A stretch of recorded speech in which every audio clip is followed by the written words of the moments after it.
Hello and welcome to Introduction to Epistemology. And today we are going to discuss the apparent possibility of clairvoyant knowledge.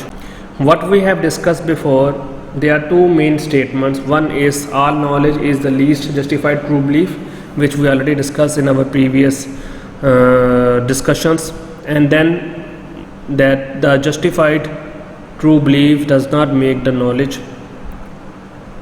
So the point is that there are some cases where the knowledge exists without justification, which is explained in terms of clairvoyant knowledge. And clairvoyance is actually, in French it called clear seeing.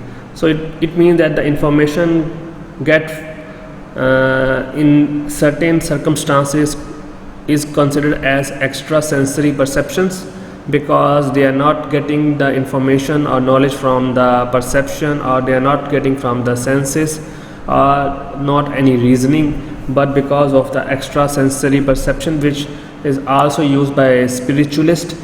And for example, the knowledge of the spirit or knowledge of the dead, or for example prediction of the card or shuffling of the deck, there are some these informations is come under the clairvoyance or clairvoyant knowledge, and spiritualists usually often use in their daily life. So actually, when we discuss in more clear way, I think it could be explained in terms of telepathy, which is defined as the ability to know what is in someone else's mind, or to communicate with someone mentally without using word or any physical sign. Like if you see two pictures,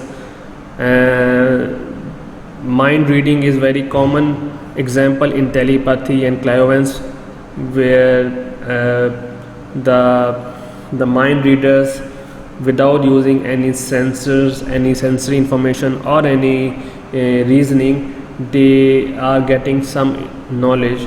So that is explained in terms of telepathy. And I give you another example which is commonly used, especially for horse race.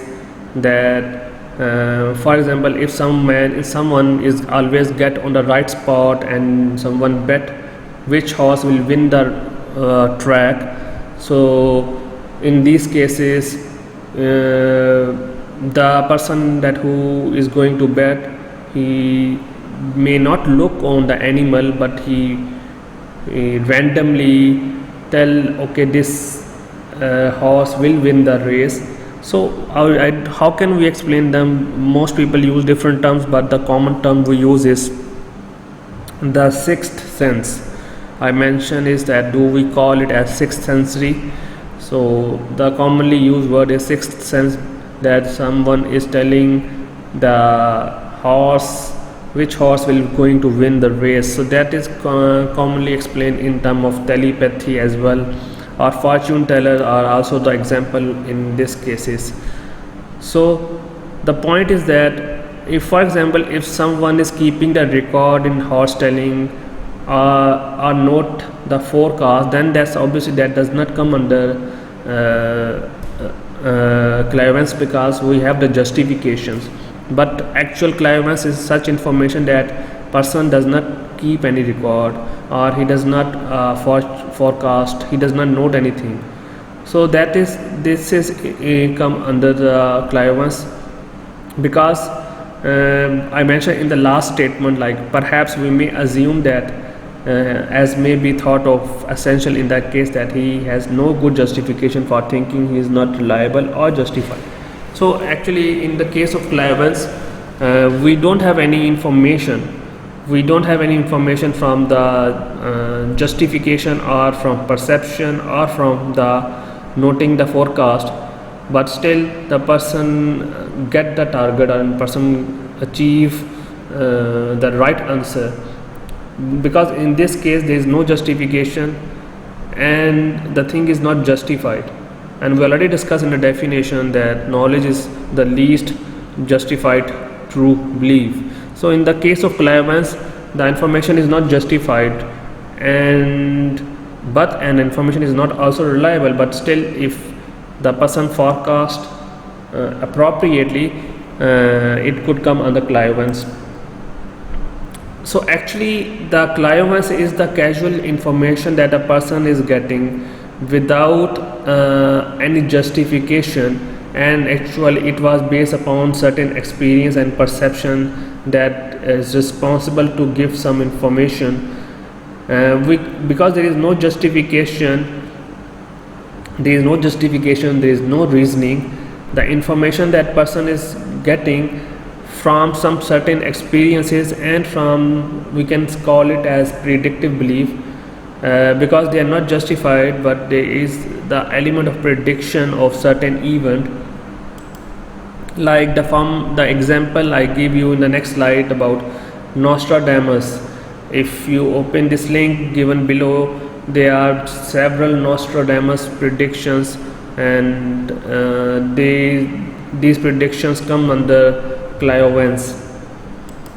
Then there is another example to understand this concept is, there is a horse which is known as Lady Wonder horse, that is responsible, that is very active to spell, add and subtract, multiply and give several answers. So this, if you go back to the history, you will find lot of examples under these categories. Then if how can we explain if some human having clairvoyance or predicting the thing, like I already discussed the Nostradamus. So we technically call such people that having the ability to predict the things is known as idiot-7, which is actually people which are actually, such people are mentally deficient, but still by nature they have some extraordinary activities or abilities. For example, there is one guy Clemens which having a severe brain injury and having the development disability with an IQ level of 40 to 50, but he have strong ability to create the accurate animal sculptures out of clay, as you can see in this picture. So you can see that these people are known as idiot-7. Then there is another example to understand the idiot-7, like Cohdee Lee, and that person is actually a Korean American singer and songwriter and pianist, and he rose the success in the participation of American Got Talent 14th session, but he is actually having the optic nerve hypoplasia, which actually he is legally blind, and he was also diagnosed with autism in the early age and having Addison disease, but he having a perfect pitch. So thank you so much for today's lecture and hope to see you again.